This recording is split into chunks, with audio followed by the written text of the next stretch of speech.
Not necessarily those of CNS Channel 6.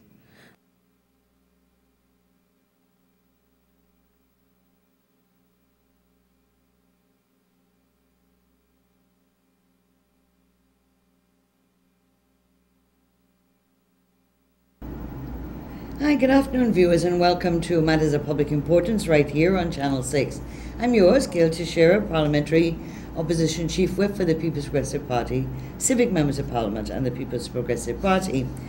Our program, as usual, will focus on matters of public importance, bring you information and discussions on issues and matters that are of concern to you, the Guyanese public, every Thursday between 12:30 and 1:30, right here on Channel 6. And as usual, before we get into the program, I remind you of the numbers to call in, 225-0010 and 225-0008. And as usual, I remind you that the Office of the Leader of the Opposition is open Monday to Saturday, half-day Saturday, of course, at 304 Church Street between New Garden and Peter Rowe Street in Queenstown, exactly opposite the Border Cricket Ground. For those of you who need help, who need guidance, who would like to just come in and meet with us in the opposition, you're free to come. The telephone numbers, if you wish to call in advance or to call to speak to anyone there, 225-3432.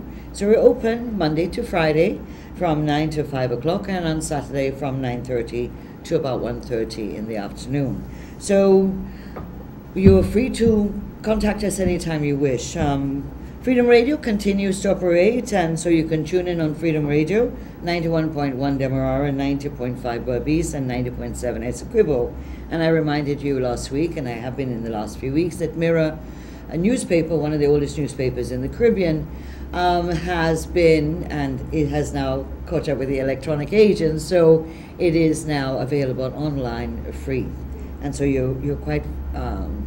anybody can access it, www.facebook.com/weekendmirrornews.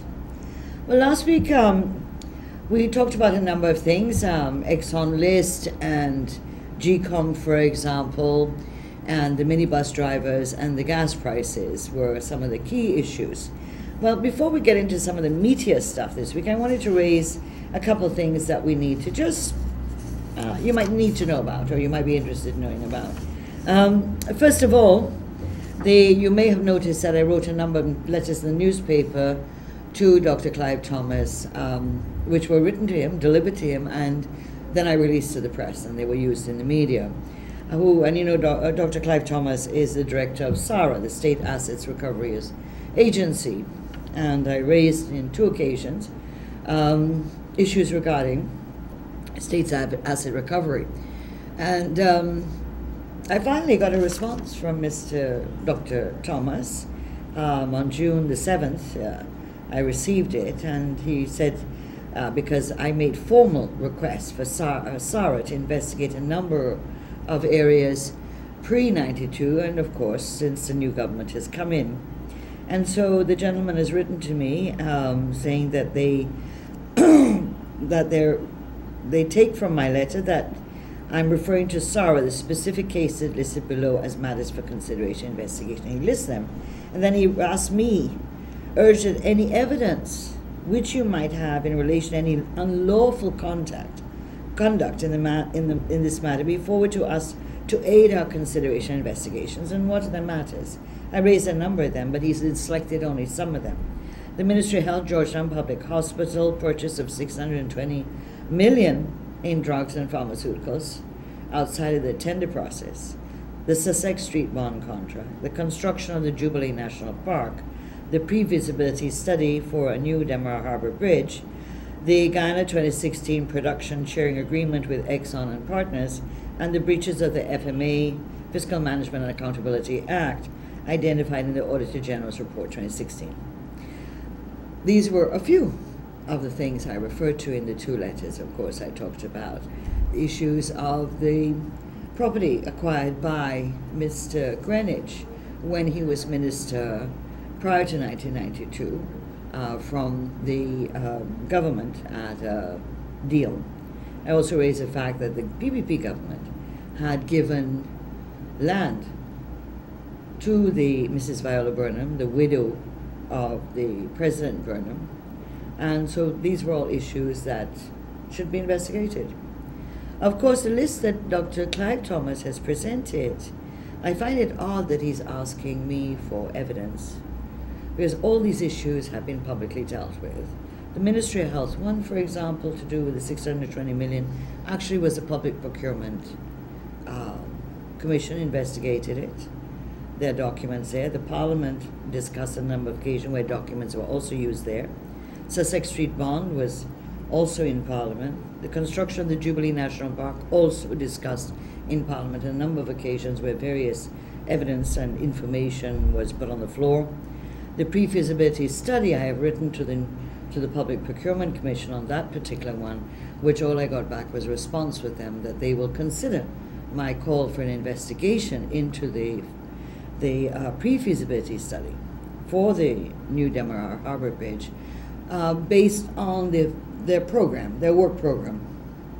So I don't know that my understanding is the Public Procurement Act, the Procurement Act, which provides for the Public Procurement Commission and the Constitution, make it very clear that a complaint has to be investigated. I made a complaint that there was horrible breaches, terrible breaches of the procurement legislation of our country in regards to the assignment of a company to do the pre-feasibility study, etc.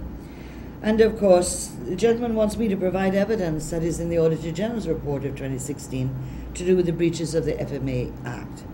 Why does it go to the Auditor General? Why he has to ask me for that? The Auditor General's report is a huge, big, thick one that has been published late in Parliament on their website. So I don't know, this is just to make it look that he will at some point say, he asked me for evidence and I didn't give him anything. Don't worry, I'm responding to him. We also have, we put in Parliament a question to do with the recruitment of persons into the Guyana People's Militia. A number of questions I tried to put it as a question without notice at the last sitting and was disallowed by the Speaker, but what's surprising about that, huh?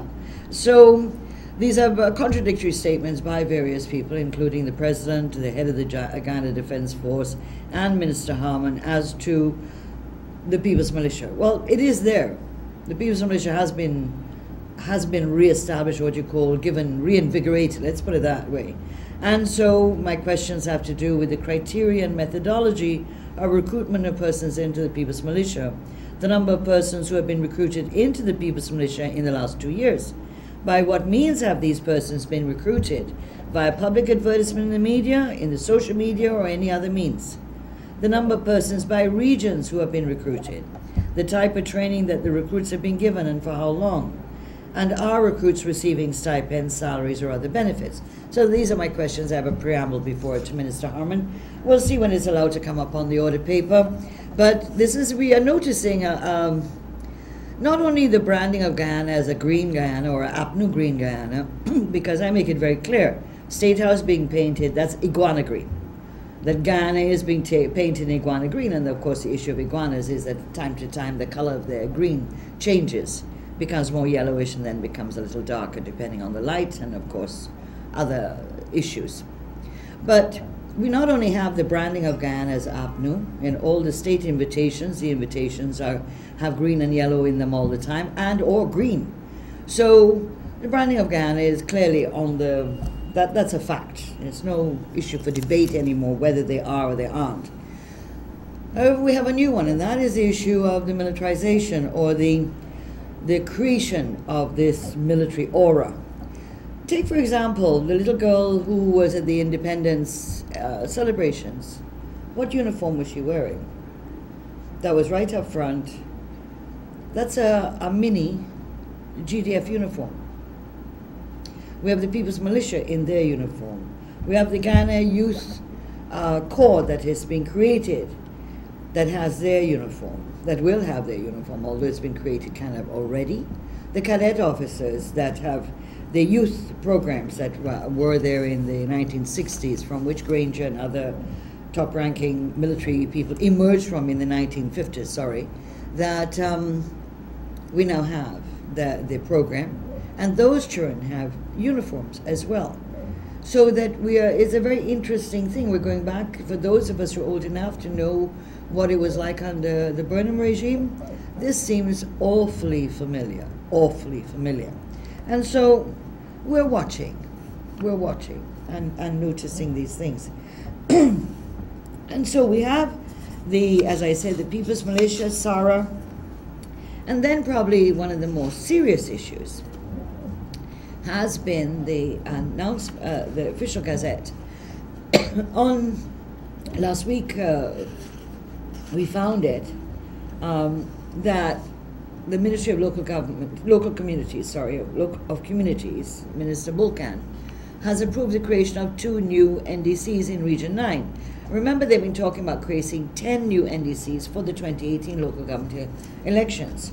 Of course, before the 2016 election, you will remember that there was suddenly a rush to create these new municipalities from what were NDCs. And so we have this again.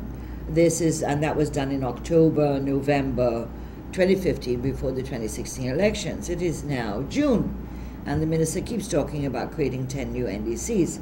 Well, the first 2 have been gazetted. And what is very important about these 2 is that one in particular, the Anai NDC, includes a series of entitled Amerindian communities. And in our laws, there are different tiers of government in our country. You have villages, and whether in the interior or on the coast, that are not registered as titled villages, or they're not part of NDCs or municipalities. But they're in what is called People's Cooperative Units, which allow for various areas in terms of voting and stuff like that. Then you have Amerindian titled villages, and you have Amerindian villages that are waiting to be titled. Then you have the NDCs, municipalities, regional democratic councils, the legislature on one side, the judiciary, and the executive. That's kind of the makeup of the governance structure. Amerindian titled communities are governed by the Amerindian Act, which gives them their own governance structures and their own electoral structures. Putting Amerindian titled villages into an NDC creates a very odd and unwieldy and actually unlawful arrangement.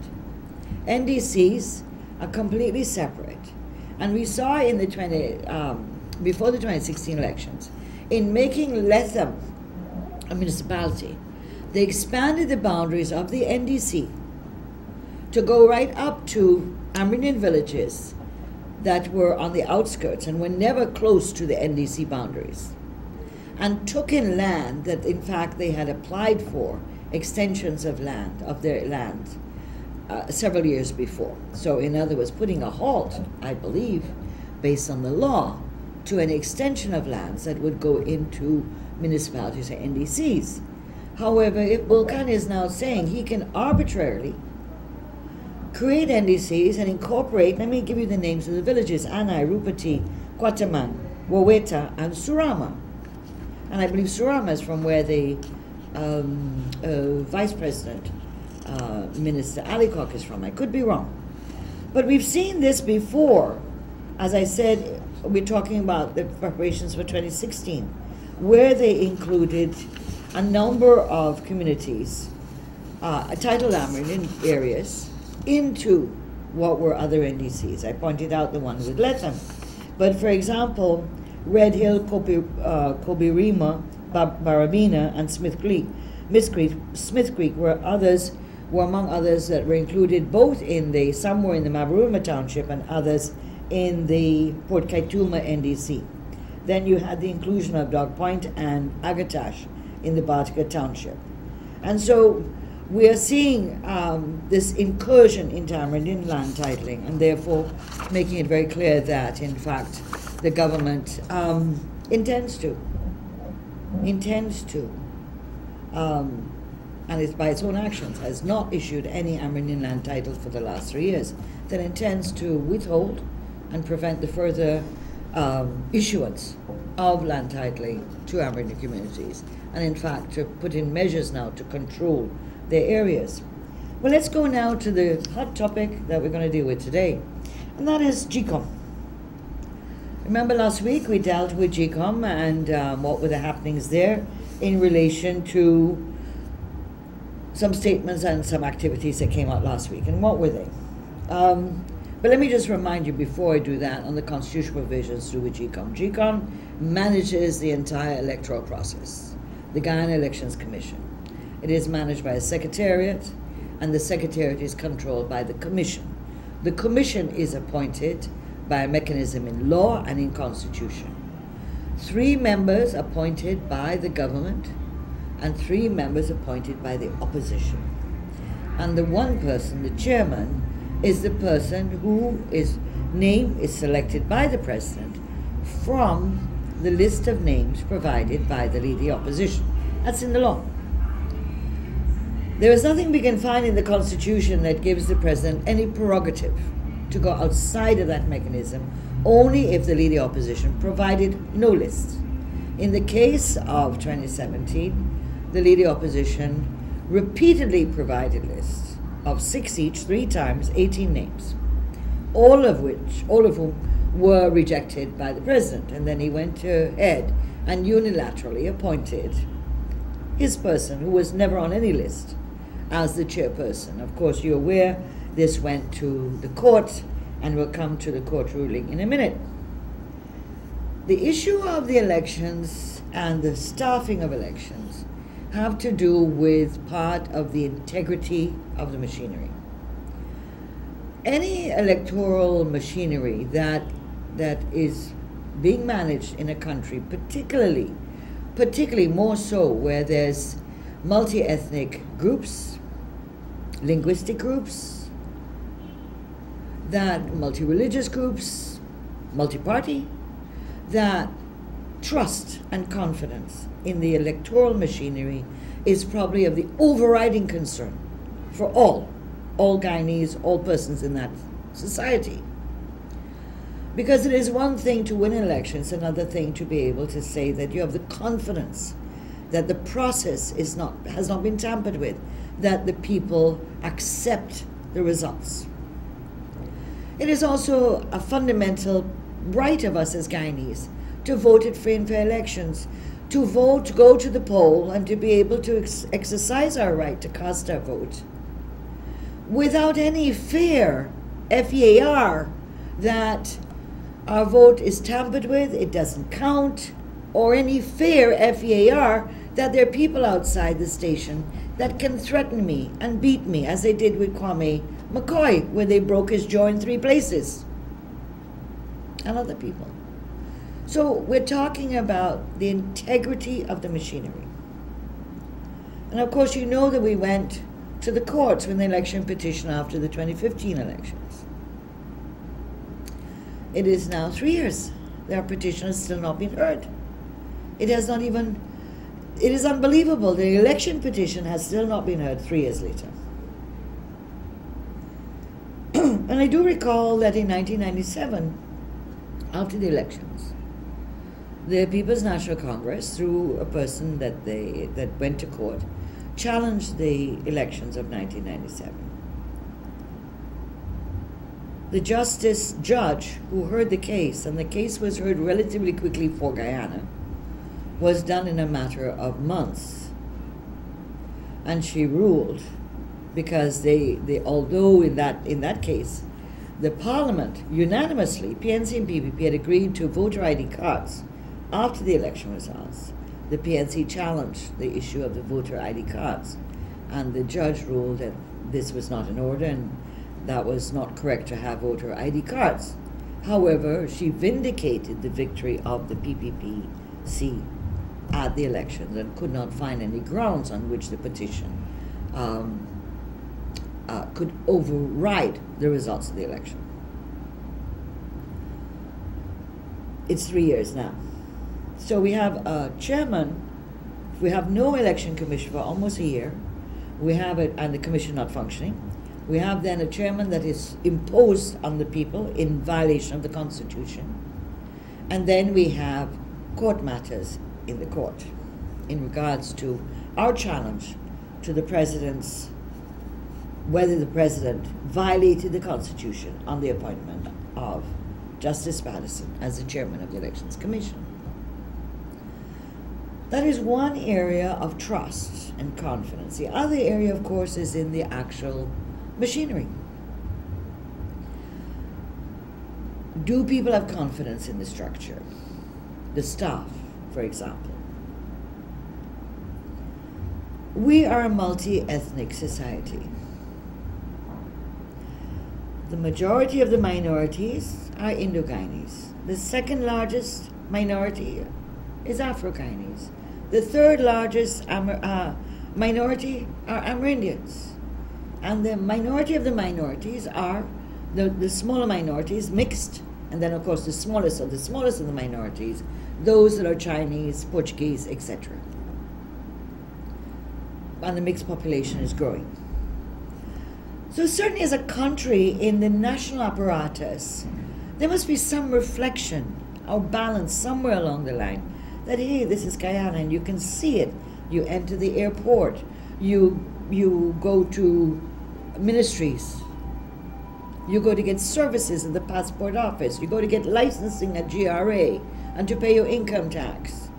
You go to get registered as a citizen at a GCOM center. So this must be what we see as Guyanese. And in fact, we're not seeing it.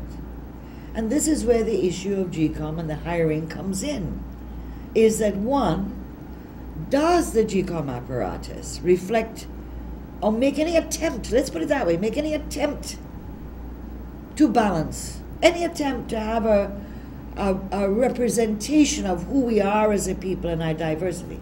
Does it make any attempt to do that? And even if they do make an attempt and they fail, has this been caused because of, we're just dealing with meritocracy? People apply, they're qualified, they get the job. They're not qualified, they don't get the job, regardless of race. Are we satisfied that that's the case? And so this whole week, from last week to this week, has been the issue surrounding the hiring of top people in the Guyana Elections Commission and what played out. The GCOM staff is not only those at the Secretariat in Cowan Street, it is also the staff that are in the GCOM centers. I think there are 3 in Region 4, different ones in other regions, East Bank, East Coast, Georgetown. Every region has registration centers that are made up of GCOM staff, plus scrutineers from the PPP, scrutineers from the APNU, AFC, that are sitting there supposed to be observing what is going on. So they're not GCOM staff. They are covered by law, under electoral laws, that they are scrutineers and they pay the stipend. We're talking about GCOM staff. Permanent staff, as well as those temporary staff that may be hired for short cycles. What does that, when you go into any center, what does it reflect of Guyana? Have you noticed? Have you noticed? So let's get down to the issue. And therefore, is it that And if it is so that GCOM is dealing with merit and the ethnic representation is so unbalanced, what are we saying about other ethnic groups? There's something wrong. Are they all failing school? None of them have qualifications? And if that is so, any government should be worried about why particular ethnic groups, when they apply for jobs, are not considered qualified, do not have the merit, they're not able to access jobs. The government should be worried. Something is wrong. Whether it wants to investigate it, that there's something wrong in the educational system where certain ethnic groups are not doing well and other ethnic groups are, or whether it has to do with the system of selection of the people, whether it's in, and this is being reflected not just in GCOM, it's been reflected in every government ministry you can go into. And so I quoted from Dr. Luncheon last week, who put out a comment on June the 4th, pointing out that, and he said it's been brought to my attention, that the PNC commissions at GCOM are apparently engaged in a process to eliminate candidates for advertised positions at GCOM Secretariat. It would seem, Dr. Luncheon says, that the PNC commissions are aiming at such an objection by resorting to the following: giving low to zero scores to candidates of Indian origin who are shortlisted during the interview process, while providing high to 100% scores to their preferred candidates. And two, finding extraneous reasons for eliminating top-ranked candidates of Indian origin from appointments to positions at the GCOM Secretariat. If these disclosures, Dr. Luncheon says, are confirmed, it will reveal that the practice continues of excluding some ethnicities from the GCOM Secretariat. Once confirmed, the PP condemns this practice in the strongest possible terms and will urge the aggrieved candidates to approach the ERC on the grounds of ethnic discrimination. And as you know, we quoted last week too, June the 5th, the three commissioners made a public statement regarding the GCOM meeting held that day, in which, as you know, there was the chairman raised the issue of a public statement made by the Commissioner Robeson Ben regarding the ethnic composition of the workforce of the Secretariat of the Ghana Elections Commission, Secretariat. In responding to the chairman, the Commissioner Ben attempted to justify his assertion, and in so doing pointed out the perception was that the vast majority of staff of the commission were persons of one ethnic group, of one ethnic descent. The chairman disputed Commissioner Ben's claim without offering evidence to substantiate the position. The chairman then prevented the Commissioner Ben from defending his position, and when challenged, adjourned the meeting for over half an hour. Upon resumption, the chairman announced that Commissioner Ben would not be recognized and therefore prevented from participating in the remainder of the meeting. The commissioners were therefore forced to walk out. And this, we believe, is a blatant attempt to censure and muzzle discussion on critical and important issues at the Commission in general, and particular contributions of issues regarding ethnic diversity in the hiring practices at the Commission. On June the 6th, the same day, the PPP put out a press statement regarding the statements made by Vincent Alexander, one of the PNC nominated commissioners on the commission,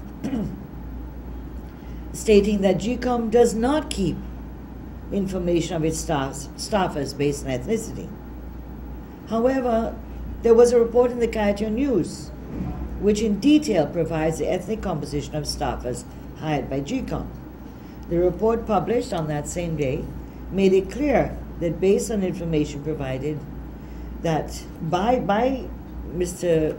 Chairman, Justice James Patterson, that the report said he was able to define the percentage of GCOM staffers based on ethnicity as follows: Afro-Guyanese 46%, Indo-Guyanese 21%, mixed 20%, Amerindians 12%, and others 1%. So who's telling the truth here? Is it as Vincent, who has sat on the GCOM for an awful long time, to say that they don't collect data of ethnicity of the people they hire? Or is it that the information provided by the chairman himself to the newspapers was not correct. And where did this come from? Where did the information come from? In the program last week, we pointed out that 5 of the top 6 candidates, 5 of the 6 top positions in the GCOM Secretariat had been completed by a panel made up of 2 PPPC, 2 PNC, that took to the Commission their scores and their recommendations of who should win, and 5 of the 6 people won based on merit, and all the first-ranking candidates of that committee were appointed, and they all happened to be one ethnic group. However, the number 6 position, which is the Deputy Chief Elections Officer, the high-ranking candidate of that panel was a person of Indo-Guyanese origin.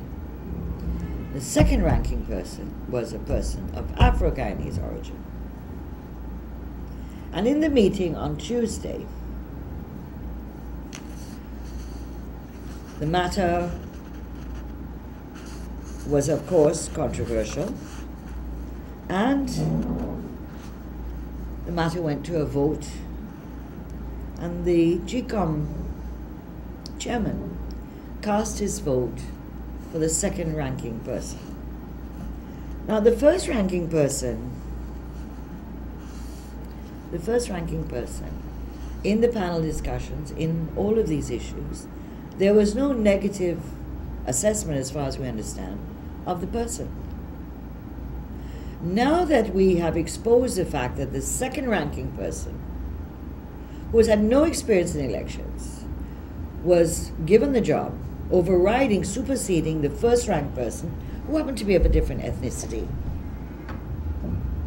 makes it very, very controversial. And as a result, today's paper shows a series of people writing against the gentleman who was first-ranked for DCO, and bringing out all sorts of stories about the past. Well, why didn't those stories come out when they were doing the panel and the interview of the gentleman? Why? So, we now have a GCOM secretariat.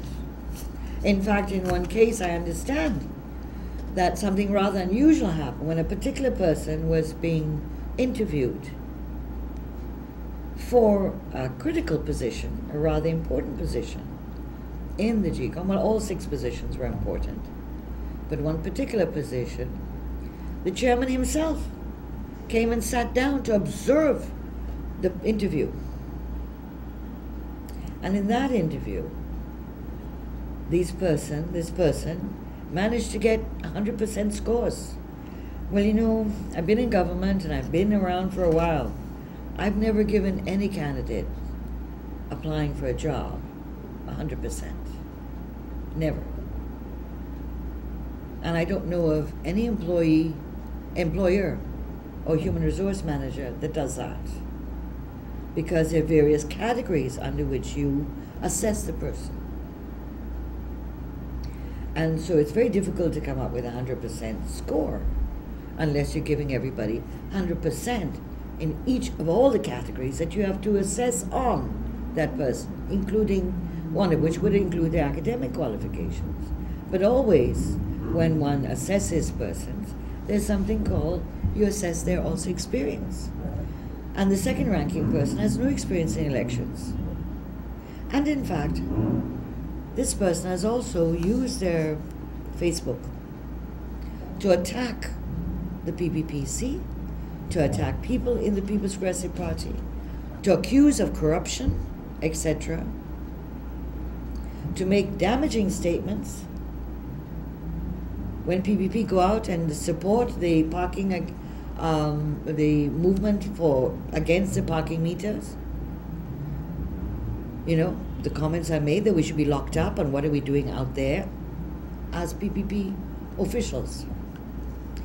Interestingly, after the job was awarded, the vote was cast, and the decision was made by majority vote that this person will now be the Deputy Chief Elections Officer. Several hours later, that Facebook was taken down by that person. You figure out why, my dear viewers. You figure out why. And so, GCOM is full of issues of great concern. Of course, as a result of all this, the commissioners, the three commissioners, are taking this matter to the Ethnic Relations Commission on their own right as commissioners. And so I'll quote from that for you.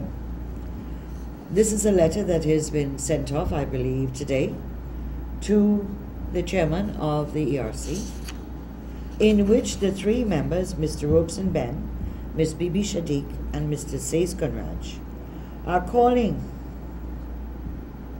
for an inquiry to be done at the earliest opportunity, and that this report may be made public. We are prepared to provide any additional information that may be required in relation to this request. And so the three commissioners summarize a number of the key issues that have to be dealt with. And let me just quickly pick out a few of them.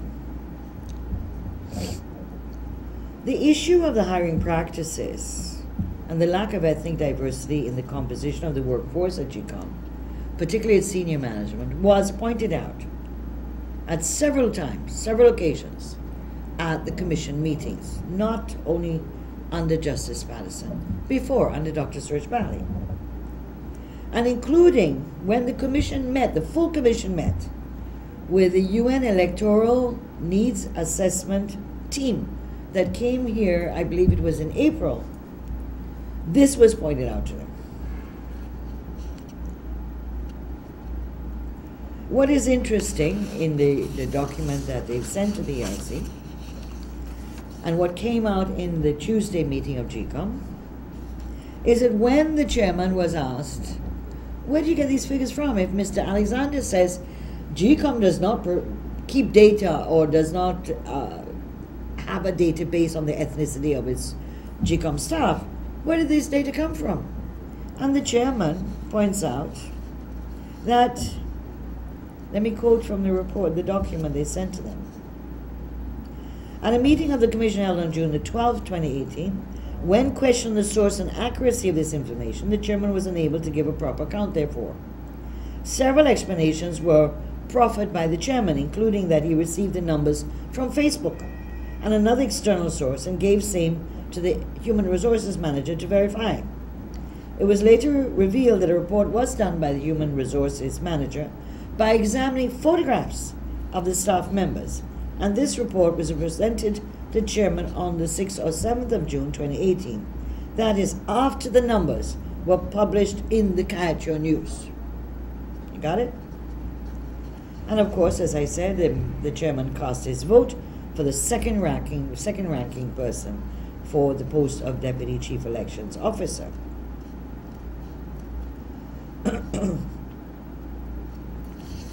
It is clear that, and it is clear now more than probably before, that the suspicions with regards, and our beliefs as a PPP, of why the president was prepared to go and violate the Constitution in order to appoint the chairman of his choice, a man he knew and could totally count for. These recent developments now explain why. He needed to have a chairman who was absolutely malleable and would do what is required of the persons here in GCOM and of the government. The one last thing I want to comment on GCOM is to do with the court case. And I don't want to comment about the court case, but only to say that in the sense of we have gone to an appeal. We've appealed the decision of Justice George, who ruled in her statement that there was nothing to prevent, and I'm just paraphrasing, the president from selecting a person of his choice, that he did not act unlawfully. And so I'll just quote And we're prepared to go all the way to the Caribbean Court of Justice on this one. But what is clear is that we believe, as the PPPC, that unfortunately this ruling, in violating the spirit, the ruling now, not the ruling of the judge, in violation of the letter and spirit of the Constitution, seeks to legitimize a unilateral appointment of a GCOM chairman and has crushed the crucial balance in the makeup of the Commission. And as I said earlier, a unilateral appointment is contemplated by the Constitution only in the rare and exceptional circumstances where the leading opposition fails to provide a list of nominees to the President.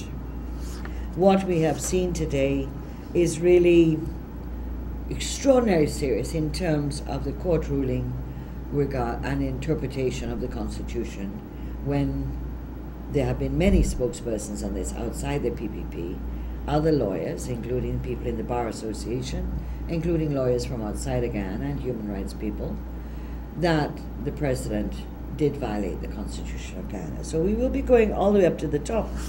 But what is the travesty here with these things we're talking about, the hiring practices and everything else, is that this is undermining the democratic foundation of this country. It is. And it is something of extraordinary seriousness. And we as Guyanese must be concerned about it, and we must speak out about it. So let's move off from GCOM, because GCOM, the battle in GCOM and the battle in the court to take this matter, to appeal the decision, and to go all the way to the Caribbean Court of Justice isn't going to be finished just now. But we will have to keep at it. On sugar, there are a number of statements in the paper today by the leading opposition in relation to Gaisuko. One of the concerning ones from a humanitarian point of view and a human point of view is that sugar workers, over the years, some have been contributing for 20, 30 years into the pension fund for sugar workers at Gaisuko. Many of those who were terminated had month, 2 months, a year, 2 years left to work, and therefore were looking forward to being able to draw down on the pension which they've contributed to all these years. Everyone is silent on that. The Special Purposes Unit, the Gaisuko, of course, you know, the board, they said they'll have a board by the end of May, I don't know, and then they said the end of June. Goodness knows there's no board running Gaisuko. So who's running Gaisuko? They said it's not the Special Projects Purpose Unit, Heath London, who was said to be a chairman of the board. In the meantime, they've gone out and taken out a loan of $150 million US, which in our view could have kept the whole corporation going with all the estates without closing any. But the pension fund, there is no provision in anything the government is talking about. Anything that the so-called Gaisuko, SPU, no man's land, floating, are talking about. So first of all, these people, some got all their severance if it was under a certain amount. Others got part and are waiting for the second half of the year, which, by the way, has started. So when are they getting their second half of their severance pay? Which is in accordance with the law of our country, our labor laws, which we're proud of. Then you have those with their pensions. Some who were on pension already, who didn't lose their jobs. They were retired, but received, sugar workers receiving their pensions. They've been knocked out. The ones who are eligible to get, can't get, and those who would have been able to access close up to the time when they were terminated, can't get either. And then there's no talk about this. What's happened to the pension fund money? Where is the pension fund money? And what are they going to do about providing funds so the workers who contributed, this is a major issue, that they're able to access the pension funds. As I said, silence all the way around. And they've gone and borrowed more money, but it is not to, what you call, pump up or add additional money to the pension fund to make sure that people are in any way not hurt more than they are hurt already. And then, of course, last week we dealt with Exxon and the list and so forth. And so you're familiar with some of those issues. The press has covered those issues. And then, of course, we know about the gas prices, that despite now this is going on for weeks and weeks, the prices, of course, are between $2.30, $2.47, $2.50, that the government is sitting there doing nothing. And so refusing to implement what was a PPP formula to reduce the excise tax on the fuel coming in. So they don't want to touch anything the PPP did, because everything we did must be thrown out, but nothing instead. And so the Union of Minibus Drivers has put up their proposals, which include increasing the fares, which was anticipated that would happen, and also talking about a moratorium in the importation of minibuses, which I'm not sure what that means. And then you have also the restoration of the used tires being allowed to be imported again. So those are some of the issues to do with the minibus issues. Of course, it is now weeks. The government has taken no action to deal with this issue, where the impact on all drivers, all services have gone up. Importation of food and other supplies have gone up. And so the government does nothing. And there are options open to it. And if they don't like the PPP option, create one of your own now. Figure out. But to sit there and do nothing is classical APNU, AFC, PNC style of government in this country. They're like Pontius Pilate, sitting there folding their hands and washing their hands and let everything fall apart. But they're taking care of themselves, aren't they? You would have noticed in the papers today that we're talking about human trafficking in Guyana, and the fact that a number of the figures that we asked for in relation to the arrival and entry and departures of Haitians in particular, where we have particular information that when they are being brought in, they are victims of human trafficking. They are met airside when the planes come in, and they are taken through, escorted through the immigration process to waiting vehicles.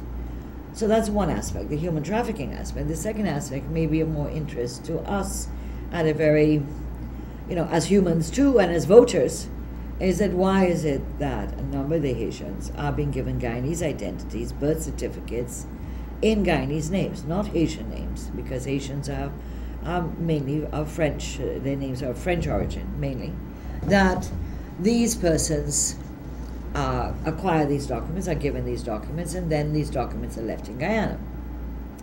So they're not using the new identities to pass the people on to wherever they're being trafficked, whether it is Suriname, French Guyana, Brazil, we don't know. But that there is a new document. And so are these documents of Guyanese who've died, and therefore their names are, and in many cases their names are still on the list, and therefore others could go and vote for them? Or is it that these are persons who've emigrated, so their names are already on the list, and they would be able, someone else would be able to go vote for them? Who knows? But it is something of deep concern. And of course we are opposed to any human trafficking in Guyana. But we've seen people, large numbers, coming in. And Minister Felix did provide, based on the parliamentary committee request, a series of statistics, not only of Haitians, but of other nationalities, which clearly points to some problems in terms of large numbers of Cubans who have come in and not left. And according to the figures, we believe these are also being, some of these are victims of human trafficking, and therefore we are calling for the diplomatic community in Guyana and the international community, such as the UN bodies, UNDP, UN, IOM, to investigate these matters. To investigate, because we do not want our country to be a transshipment point, particularly for such large numbers. And Brooms was there as a champion for TIPS, trafficking in persons. How come she's so silent now? And all the cases that have been brought to court are only to do with local victims of trafficking, but not any foreigners. Again, interesting, when it was known, even years ago, that there was some, and there were women who were found being trafficked. Minister Brooms himself knows. She herself knows. And so that's it. So we have 10 minutes left. And for some reason, the phone is very far away from me, so it was out of my line of sight. So I'm sorry if you've been calling in and I didn't see it. So we have to be concerned about that. We remind you every week, and so the phone, we still have about 10 minutes. The registration of voters, of registrants continues up to, I think, July the 7th, and then there's a week for objections. And so people can come forward and get registered, and we explained last week that 14-year-olds can register. They were obviously in a voters list, their names would be taken off, and they would only those that were eligible for 18 up.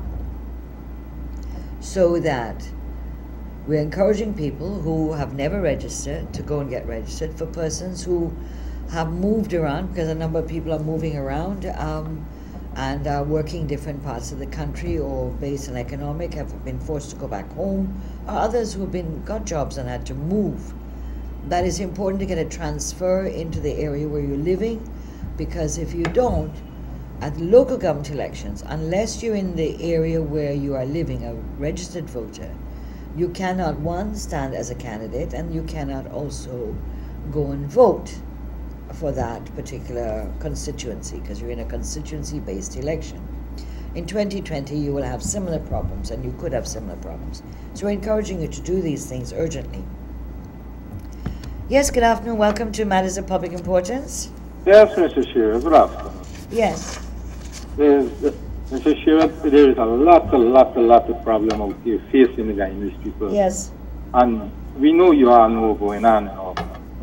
As listening to you guys, it's very sad to know what's going on in GCOM right now too. Okay? And it's so serious. Yeah. And we have more serious things to face with in this country if we don't stand up in this country. Yeah. Because our government is really showing a racialism in this country. But what we want them to know, we want this government to know, right? Okay, let us don't go down a racialism line, but let them know that the straight here people for this country is the people who creating the employment for most Guyanese in this country, okay? So let it careful and don't go down the line, because it mightn't be nice for them what they're doing right now. And it's happening glaring in the Guyanese public. People is not stupid what they're doing. Yeah. Everybody know what they're about to and what is going on in this country, right? Yes, certain people that are pressuring in this country, Ms. Gail Teixeira, I know. And they need to stop this, okay? Thank you very much. Well, thank you very much. I think any government that has a heart or a conscience, listening to such an emotional comment by the gentleman, would probably want to look back and see how could it ease this perception out there that the government is discriminating. But if I know APNU AFC and the PNC well, that their reaction will be a knee-jerk reaction and pelt back at you, and pelt back at the Guyanese people, all the ills of the PPPC. It seems as if they answer and then reverse the whole issue. Well, the PPP did the same thing. And we have evidence to prove the PPP did not do the same thing. In the 92, 97, 2001, 2006, no one can say that people were discriminated at GCOM because of ethnicity, at least not Indo-Guyanese, not Afro-Guyanese. So we have to be able to, and the government is not going to listen, but we have to keep at it, whether we use the courts, whether we use Parliament, whether we use the media, whether we use Facebook, that we're constantly informing our people what's going on, and that the one thing we're asking everybody to go and get registered, get your documents, get your ID, get your birth certificate, get your passport, get your documents, make sure you're in the right place, so that when elections are called, whether it's local government elections and or 2020 general elections, if those are called before or in 2020, that we are ready. We are ready, because this government has to learn that it got 4,526 votes, and that's a hairbreadth that they got in 2015. And we came back less than a year later and got 30,000 votes more than them at the local government elections.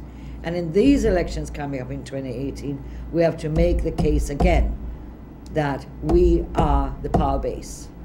The 7 out of 10 regions are controlled by the PPP. We have the power base, and we have to maintain it and make sure that the government is constantly reminded that they're sitting on quicksand. So we have a matter of the elections, of getting ourselves in order,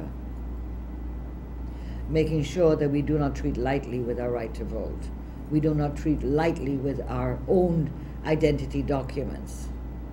They're very important. That you go and get registered and fingerprinted and everything else so that your fingerprints are in the system. And so we have to make sure that everybody, and those persons who have relatives who've died or family members who've died, and you have the death certificate, when the time comes for objections, you need to go into the GCOM centers and present the death certificate. So those names will come off the list. So if there's any hanky-panky that is being contrived with Haitians or any other nationality to acquire those documents so that they will be the dead re-emerged and therefore not taken off the list, you have the responsibility, once you have family members and relatives who have died, get the death certificate and make sure you take it into GCOM to remove the name from the list. Every time we do that, because there are thousands of names on the list of persons who have died. And remember, every seat in Parliament is between 5,000 and 7,000 voters, okay? All right, so we've had a busy day again as usual, and that I have one more call I want to bring in, and then we'll have to stop. And I know the technician's warning me all the time. I have 2 minutes left. Hello, good afternoon. Can you be very short? I have 1 minute left. Sure, good afternoon. Hi, good afternoon. I got 2 questions for you quick. Yes, sure. We talking about the sugar, right? Yes. But would you tell the Guyanese people that when you all was in power, that the European pay off 50-something million pounds to pay off the sugar workers? Thank you very much. That sugar wouldn't work anymore? Thank you very much for your question. Unfortunately, that's the usual propaganda. The European Union never gave the Guyana government any money to pay off sugar workers. The European Union, when they reduced the preferential price for sugar, which sugar-producing countries or former colonies, such as Guyana, had been getting in the European market. So it knocked out all those British and former colonies' preferential duty markets that they were given and lasted up to decades after independence. When they removed that, the countries were given budgetary support to relieve the impact of the reduction of the cost that of production, and to help those countries realign themselves with the new competitive world market they would have to face on sugar in the world. So they no longer could get preferential prices for the sugar. So the European Union gave a number of countries over a series of years budgetary support based on what were the revenue generation areas. And with the European Union, it was not automatic the money was given to you. You had to fulfill a number of conditionalities, and those are all in the records. So the young man or whoever is calling, do some fact checking. I know you're being told these things, and I know why you're being told these things. But $56 billion never went to the sugar workers. Sorry. It went to Guyana to relieve the impact of the preferential prices Guyana was getting and would no longer get. And the money went in as budgetary support to help Guyana.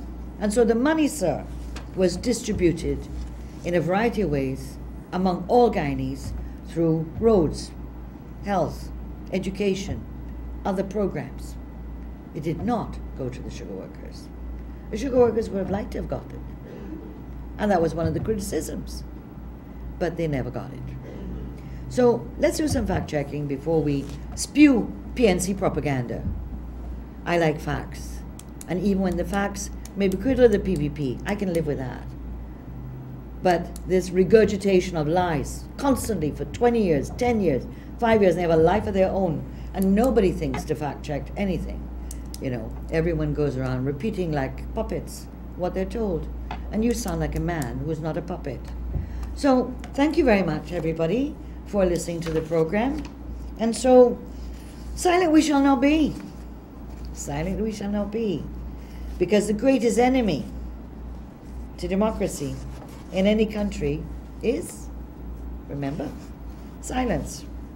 And so we shall struggle, and we shall not allow any government, anywhere, in our country particularly, to be able to get away with anything that undermines the democratic framework of our society. And we will not be silent when they want more control and less democracy, when they violate our Constitution, when they violate the laws of our country, when they militarize our country.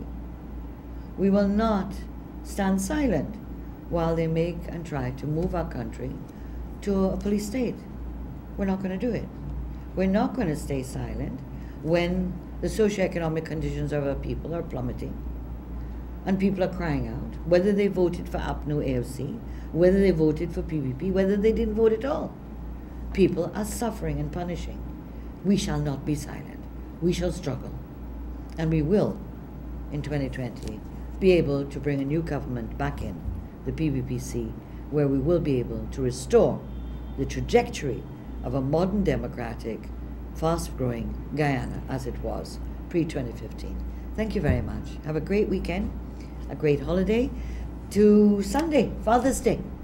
I'm wishing all the fathers a wonderful day with your family and your children, your grandchildren, your adopted children. And I hope that the men, well, I know they like to go and have a little on the side. Don't spend all day there. Go home. Take the children for a walk. Go to the zoo. Go and sit down with the children and play some games. Don't spend all day at the watering hole. Not a good thing. And drive carefully. No drinking and driving. All right, take care of yourselves. Have a happy Father's Day. We'll see you next week, same time, same place. Ta-ta. Bye-bye. The views expressed on this program are not necessarily those of CNS Channel 6.